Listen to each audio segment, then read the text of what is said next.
Konuşmalarına şahitlik yapmamız için Genel Başkanımız Sayın İshak Sağlam Beyefendi'yi kürsüye arz ediyorum.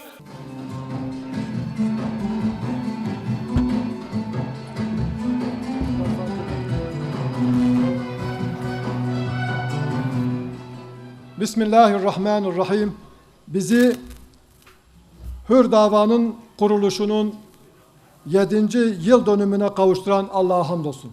O Allah ki bizi cahiliyenin karanlığından nura, dalaletten doğru yola hidayet etti. Salat ve selam onun Resulü ve Habibine olsun ki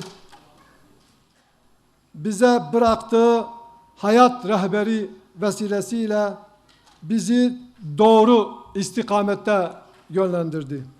O hayat rehberi ki ona sarıldığımız sürece dünyada, ahirette bize cennet olacaktır. Salat ve selam onun âline, ehl-i beytine, ashabına ve kıyamete kadar onların yolundan giden bütün mümin ve müminelerin üzerine olsun. Bugün adalet bekleyen en önemli sorunlardan bir tanesi de Kürt meselesidir. İsimlendirmeyi doğru yapmazsak doğru bir yere varamayız. Kürt meselesi aynı coğrafyada yaşayan kardeşlerin kardeşlik hukukunun ihlali meselesidir. Bir dilin, bir medeniyetin, bir kavmin, bir kültürün yok sayılmasıdır. Kuruluş aşamasında canlarını veren, mallarını son kuruşuna kadar feda eden bir halkın kuruluş tamamlandıktan sonra düşman olarak görülmesidir.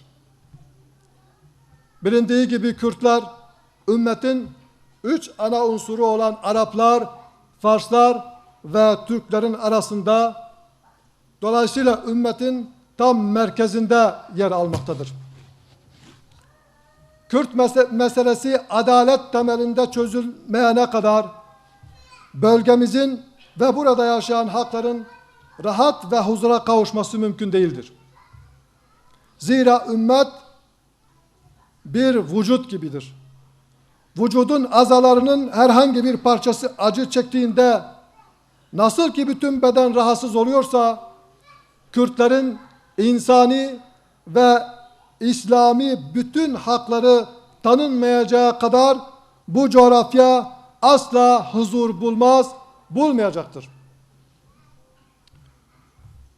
Kürtlerin yaşadığı topraklarda hüküm süren devletler bu sorunu çözerken her şeyden önce yaptıkları yanlış uygulamalar ve hatalarıyla yüzleşmelidirler. Ve işe duruşlarını ve söylemlerini düzeltmekle başlamalıdırlar. Kürt meselesini emperyalistlere havale etmekten vazgeçmelidirler. Ulus devlet anlayışıyla bu mesele çözülemez. Ulus devlet anlayışı miadını doldurmuştur. Bu anlayış dünyanın her yanında 10 milyonlarca insanın canına mal oldu. Ülkeleri, şehirleri virane etti. Medeniyetleri tarih etti. Bunu en katı şekilde uygulamak isteyenler bugün aralarındaki sınırları kaldırdılar. Onlarca kavim ve millet tek devlet gibi bir araya geldiler. Ama tarihinde hep inanç merkezli medeniyetler oluşturan İslam ümmetini bu köhnemiş zihniyetle birbirine kırdırıyorlar. Artık oynanan bu oyunu görmek zorundayız. Bugün olmazsa yarın çok geç olabilir. Kürt meselesinin çözümünde siyasi çekişmeler ve siyasi rant elde etme yönüyle bakılırsa asla çözüme ulaşılamaz. Bu mesele bir inanç meselesidir. Allah'ın ayetlerinden birinin gereğinin yapılmasıdır.